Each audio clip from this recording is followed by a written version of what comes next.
রাখিব তোমারে আমারও পরানো করিয়া।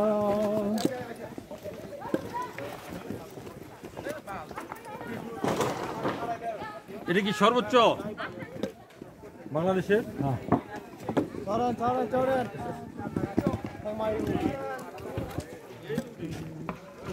উপরে কি থাকার ব্যবস্থা আছে?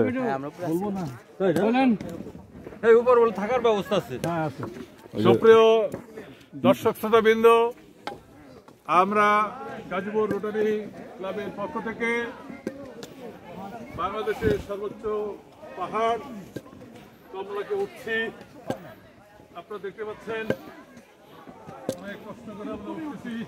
ভিডিও হচ্ছে, সালাম ভাই ভিডিও করতেছেন, উঠতে পারবো।